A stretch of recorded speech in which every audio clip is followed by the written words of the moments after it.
So let's talk about what sort of stable market outcomes, what sort of stable equilibria can exist when there are two different types of consumers, right?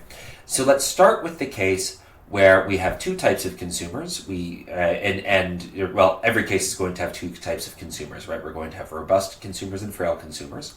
But let's start with the case where the insurance company can tell who's robust and who's frail. In that case, we're going to end up with two contracts. The insurance company is going to offer the contract omega 2 to the robust people and the contract omega 1 to the frail people. Now you may notice that omega 2 is the full. It's the full insurance it's a fair full contract for robust people, and omega 1 is a fair full contract for frail people. So in some ways, you might think of this as the optimal scenario, right? Where everybody's getting the best, the full fair contract for their type.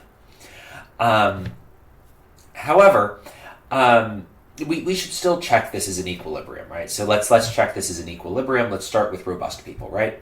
Are robust people utility maximizing, right? Are they choosing the best contract for them that's available? Yes, because omega 2 is clearly better than omega 1, right?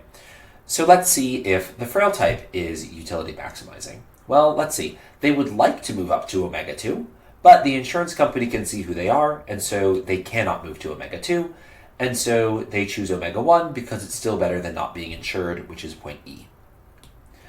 So is the insurance company losing money? No, they're not losing money because they're on the zero profit line for the robust people and the zero profit line for the frail people. So the insurance company isn't losing any money. And then lastly, let's consider, can another company come into the field and offer another contract that will make more money, that will also draw consumers away? And the answer to that question is no. No other company is going to be able to enter the field and make money, right? So let's start. Are they going to be able to poach any robust consumers, first of all? And the answer is no, right? This is the best. Omega 2 is the best contract the robust people can get that won't lose money for the incoming insurance company, right? I mean, sure, if an insurance company offers a contract up here, they'll be able to steal some of the robust people, but then the insurance company is losing money. So no insurance company can poach any of the robust people. And since the robust people can't be poached, right, is it possible for them to poach any of the frail people and still make money? The answer is also no, right? This is the best contract you could offer to the frail people. And so you can't offer a better contract to the frail people that will make money without stealing some robust people, which we already showed they can't do, right? So this is this is known as the symmetric information equilibrium.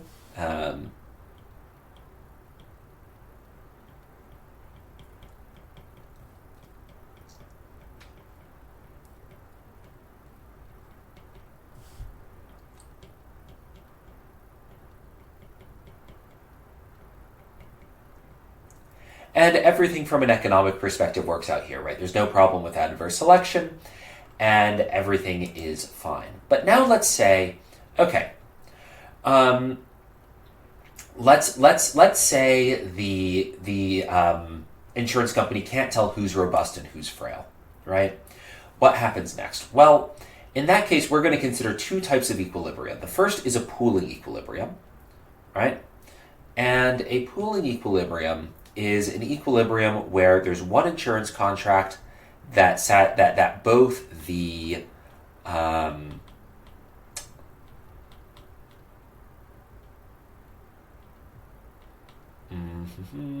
there's one insurance contract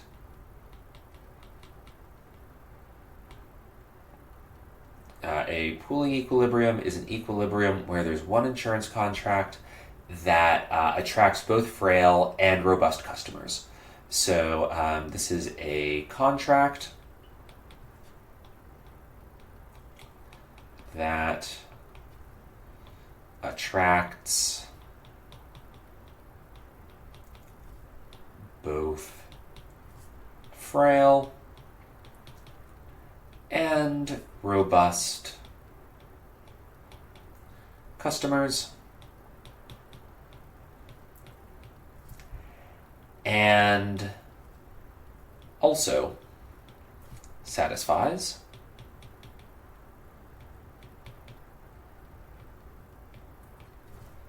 the equilibrium conditions, and also satisfies the equilibrium conditions. So let's try. Let's propose a pooling equilibrium, right? So let's say, right, so any pooling equilibrium, right, it's going to have to rest on the any pooling equilibrium is going to have to rest on the zero profit line for the is going to have to rest on the zero profit line for the, and let me go ahead and erase this because this is not going to be helpful for us here, right? I'm just going to erase this indifference curve. And let me go ahead and just fill that back in. All right. So let's consider the pooling equilibrium alpha, right? And actually, I'm going to draw alpha down here. So any pooling equilibrium is going to have to be on the zero profit line, right? Because if there's a pooling equilibrium not on the zero profit line, then another firm can enter the market, right? Let's say we have a pooling equilibrium down here. The other firms will be able to enter the market and take us up to the zero profit line, right? So any pooling equilibrium, which is a contract where the frail and robust consumers are in the same pool, right, is going to have to be on the zero profit line, right? So let's go ahead and actually, just for the sake of ease, let's say the pooling equilibrium is here. So okay. So the pooling equilibrium. Let's say the pooling equilibrium is here, just so I don't need to redraw the UF, right? So in that case, right, so our pooling equilibrium is here, and then so UF is passing through it. Let me just fill in the zero profit line a little more accurately. And then let me go ahead and so the robust people, right, they're still better off here. So the robust people have an indifference curve like this, right? So both so this is the pooling equilibrium alpha, and both the, right, so this point is alpha, and both the frail and the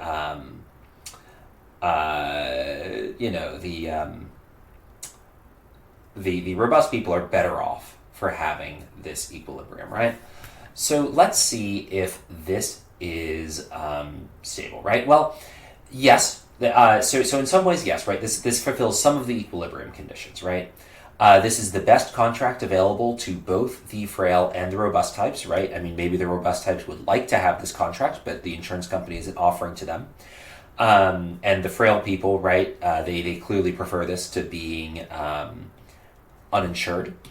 And so, okay, it satisfies the first condition. What about the second condition? Well, it's on the population zero profit line, and everybody is participating, so they're not making or any losing money, so that's great. But then what about, is it possible for another firm to enter the market? And the answer is yes, and the problem is this little triangle right here. So let's say another firm comes in and offers this point here, which we're going to say is delta, point delta, right? what happens to this, right? Well, this point delta is worse for the frail types. So the frail types don't defect, right? They don't move to point delta. However, the robust types are better off if they move to point delta, right? The robust types gain a tiny bit of utility if they go to point delta, right? You'll notice that delta is below the indifference curve for the frail type, but above the indifference curve for the robust type. So as a result, robust types defect to delta.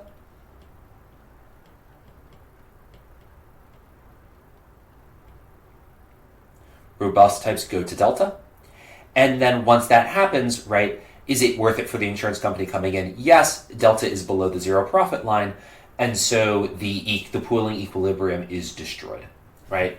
And this is adverse selection. This is like the equivalent of the adverse selection death spiral from the Akerlof model, in that there is no possible pooling equilibrium. And it turns out that in this scenario, it is impossible to have a pooling equilibrium that is going to satisfy. It's just impossible to have a pooling equilibrium that's stable, that nobody else can enter the market with.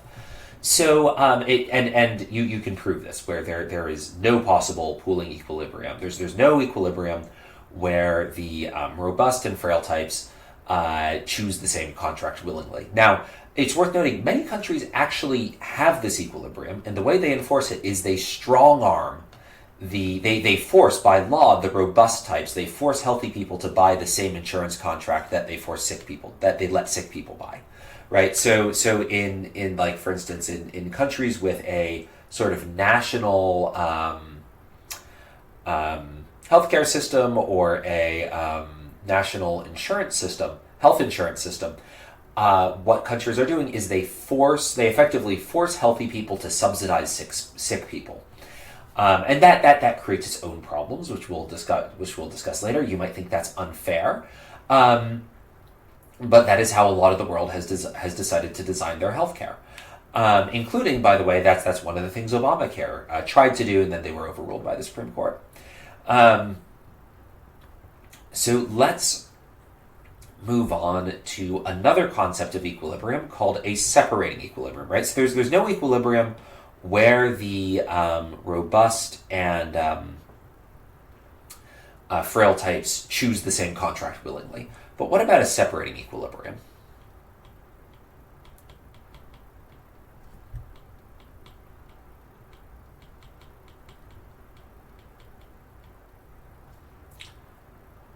So a separating equilibrium is a set of two contracts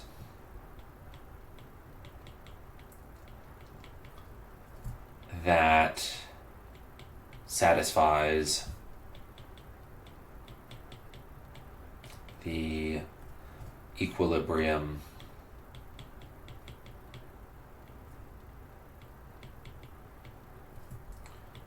conditions. One that attracts robust customers, and one that attracts frail customers, right? So instead of having a pooling equilibrium where the robust and frail customers choose the same contract, we're going to allow them to take different contracts now, right? So let's consider again a new pooling equilibrium, right? So first of all, let's or a separating equilibrium, right? Let's try to offer the contract we offered before. Right, so this is when we had perfect information. We have omega 1 and omega 2, and we just say, okay, we're going to offer omega 1 and omega 2, and is that going to be an equilibrium? And the answer is no. And the reason is if I'm the insurance company, I can no longer tell who's sick and who's healthy, right? I can no longer tell who's robust and who's frail. And so all the frail people are going to pretend to be robust, and they're going to take the contract omega 2, right? And then I lose money, right, because I'm on the zero profit line for robust people, not for frail people, right? So I'm actually, my zero profit line, everyone chooses the contract, so my zero profit line is actually down here at the population average. It's a disaster, and I go out of business, right? Because I'm giving a bunch of sickly people, sort of frail people, a really good contract. So that won't work, right? But let's consider another point, right? So this actually means, side note, the robust people, as you can tell because I'm erasing their indifference curve right here, are not going to be able to get their best outcome as a result of this. Because if you give the robust people their best outcome, if you give them full and fair insurance, the frail people pretend to be robust, and your market falls apart. So let's draw another indifference curve let's consider a different indifference curve for the robust people, right? Let's say, okay, maybe they can't get their best indifference curve, but let's consider this indifference curve. And let's do a little better. Let's consider this indifference curve for the robust people, right? And now let's consider this contract here, omega 3. Right, so and let's say I offer omega 3 and omega 1 as options to people, right? So is this going to be an equilibrium? So is omega 3, omega 1 an equilibrium? And the answer is actually yes. So let's start with the robust people. Can they all choose omega 3, right? That's the best contract available to them, and they're fine with it. What about the robust people? Well, you can tell here, right? The robust people all choose omega 3. What about the frail people, right? They choose omega 1. Now they're indifferent between omega 1 and omega 3, right? They're on the same indifference curve, and so this is a trick we use in economics. Whenever someone is indifferent between two options, we have them choose the option that's more convenient for us, right? We're looking for the existence of an equilibrium, so it's more convenient for us to say the frail people all choose omega 1. So even though, they're technically indifferent between omega 1 and omega 3, we say they choose omega 1, right? And another way to justify this could be actually, what if instead of putting omega 3 here, we put omega 3 here, right? So the robust people are still better off, right? The indifference curve would look like this at this point. That's the E indifference curve, right? The robust people's indifference curve would look like this, which is still better than their indifference curve through E was, right? So they're still better off. The robust people are still better off at that slightly lower point, but the frail types are worse off if we put omega 3 here. Right, so you can sort of think of this omega 3 as the best deal that we can get the robust types while also still having an equilibrium. Actually, if you offer someone below omega 3, it won't be an equilibrium because a new company can come in and steal the old company's customers. Right, if they offer this contract here, if the insurance company offers this contract, a new company can come in and offer omega 3, and all the robust people defect to omega 3. So we're just going to say, okay, the frail customers are indifferent between omega 1 and omega 3, and because it's convenient for us, we'll say they choose omega 1. Because they're indifferent, we can say which one they choose, right? Okay, so the robust people are maximizing their utility by choosing omega 3, and the frail people are maximizing their utility by choosing omega 1. Awesome. First condition solved. Is the insurance company losing money? And the answer is no, because omega 3 is on the zero profit line, right? Omega 3 on the zero profit line for the robust people. So they're not losing any money on the robust people, right? And all the robust people are in omega 3. And omega 1 is still on the zero profit line for the frail people, so they're not losing any money on the frail people either. Awesome. That's the first two conditions. Now let's consider a new firm that wants to enter the market, right? And they're trying to steal people away, right? They're going to try to steal some customers, right? So let's consider sort of three regions, right? Let's consider a sort of a light blue region, right? So we'll consider this region here, right? This is the light blue region. Then we'll consider, we'll make this region gray, right? And then we'll make this last region, let's make it magenta, right? Just to make it a little more colorful, right? So can an insurance company steal customers away while not losing money if they offer a contract in the blue region, right? So if they offer a contract in the blue region, what happens, right? So we'll represent that with blue. So if I offer, we'll make a point here, and we'll call this the blue omega, right? So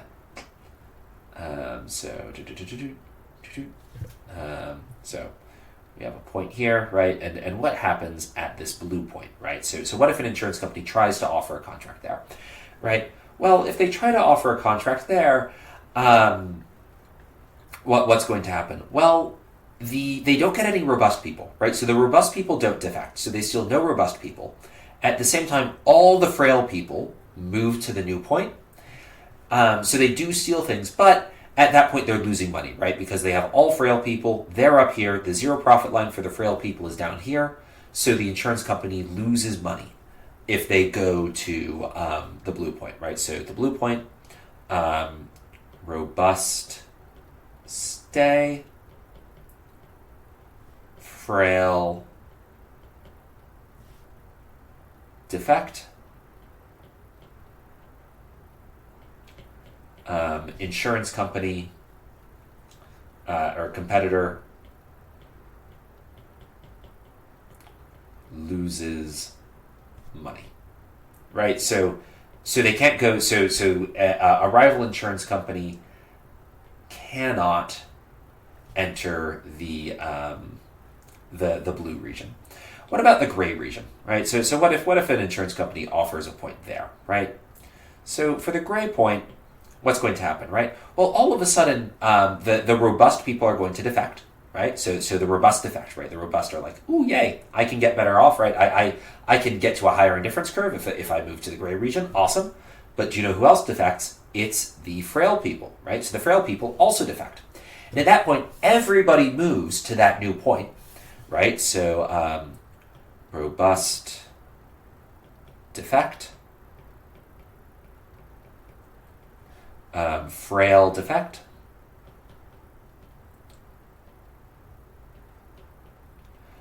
but this is not this. But if you offer this contract, right, you're actually, so both you have everyone chooses this point, meaning that your zero profit line is down here.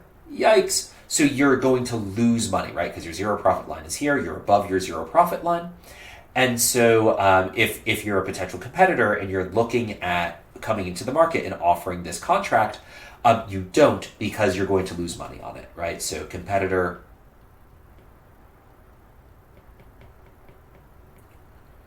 loses money and so doesn't enter, right? Okay, so now let's go to our fabulous magenta point, right? And consider, will you add, can you make a, what if an insurance company, what if a competitor comes in and offers the magenta dot, right?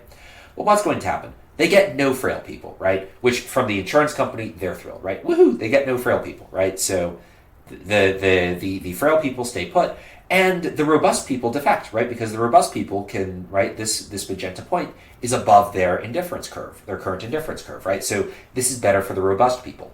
However, the insurance company still loses money because the robust people's zero profit line is here, and that point is above the zero profit line, right? So the magenta point is robust defect,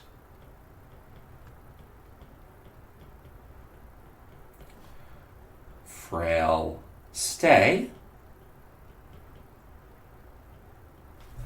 and competitor still loses money.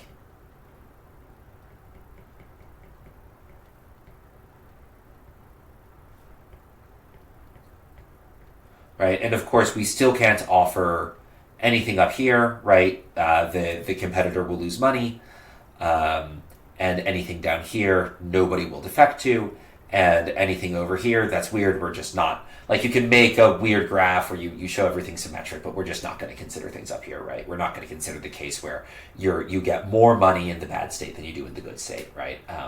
We're not going to consider that particular scenario. So this is a stable separating equilibrium when there's asymmetric information.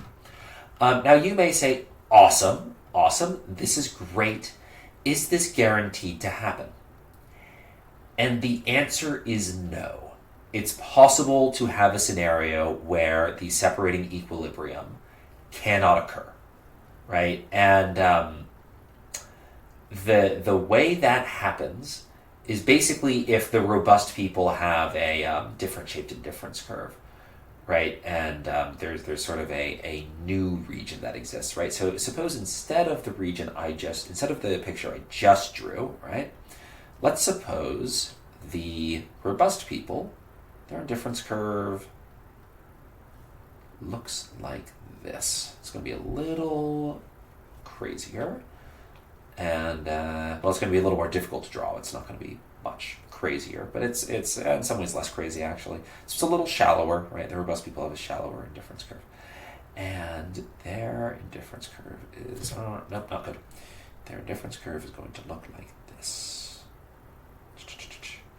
Right, and I can do better. All right, and then this is the indifference curve UR. What about this scenario, right? So the problem region in this scenario, we're going to put it in what's a good color for this? We'll do green. We'll do a different shade of green. That green has been, okay, we'll do bright green. Right? So what about this scenario, right? So it turns out that if you offer, so what happens if a insurance company offers a competitor comes in and offers a point in the green region, right? So they offer like this point there, right? So what's going to happen? The old company is still offering omega-3, right? Omega-3 is still here, right? So omega-3, omega-1, right? Okay, so what happens if the insurance company offers a point in the green region? So if they offer a point in the green region, right, the robust people defect, right, because they're better off. And the frail people also defect because they're better off.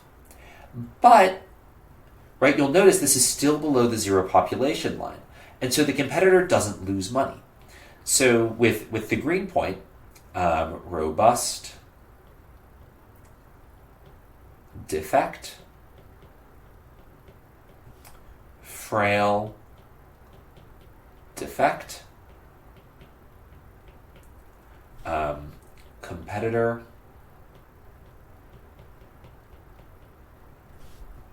makes money. So what does this mean? This means that the separating equilibrium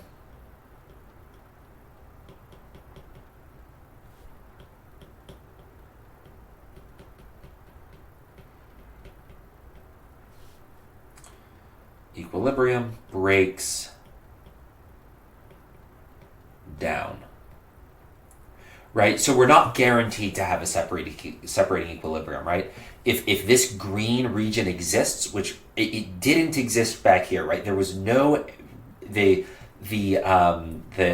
was no, right, the green region, right, that would be down here, right? But that doesn't exist here because the indifference curve that goes through, right, it depends on what the shape of the indifference curve of the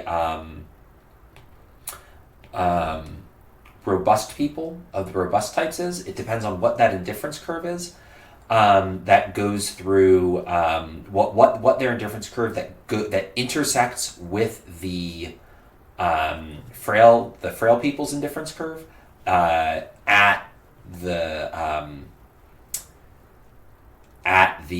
zero profit line for the robust people. That's the important indifference curve for this. So if that indifference curve never gets below the zero profit line for the population, a separate equilibrium can exist. If it does dip below the zero profit line for the general population, like it does here, then no separating equilibrium can exist, right? And so a separating equilibrium is not ideal, is not guaranteed to exist, but sometimes it can, right? Let's think about omega 3 versus omega 1 and omega 2, right? Let's compare the situation when there was, let's go back to the case where there's a separating equilibrium, and let's compare the case with perfect information versus imperfect information, who benefits and who suffers, right? So the insurance company, if a separating equilibrium exists, the insurance company actually doesn't care, right? They're not making any money in either scenario. And you'll notice that in both scenarios, the frail people both choose omega 1, right? So the frail people are, when there's information asymmetry, the frail people neither benefit nor suffer. At least if a separating equilibrium exists, right? If there's no equilibrium, then nobody gets insurance, right? If we're in this case, nobody gets insurance and everybody suffers, the insurance company doesn't exist because they have no clients and nobody can get insurance, right? So, but if there is a separating equilibrium, the frail people aren't any worse off than they were. When there is a separating equilibrium, the frail people are equally as well off as they were in the case where information was perfect and the insurance company could tell they were frail. However, you'll notice that the utility for the robust types used to be up here, right? It used to be really high. So the robust types actually see a pretty substantial drop in utility from the lack of information, right? So, and that sort of makes sense, right? Who suffers when you can't tell who's healthy and who's sick when you're selling in an insurance market? It's the healthy people who suffer because the sick people pretend to be healthy, but the healthy people have no incentive to pretend to be sick. Or the robust people have no incentive to pretend to be frail, but the frail people do have an incentive to pretend to be healthy. So this is a case, right? You can almost think of this as the frail people are just by existing, right? Are creating a negative externality on the healthy people, right? The frail people, because they exist, they lower the healthy types, the robust types utility, right? And that's kind of a crazy externality, right? Just by being sick and existing in this model, you make, or not by being sick, by being frail and existing, you make robust people worse off, right? That's a crazy externality that I don't know of an externality like that occurs in any other market.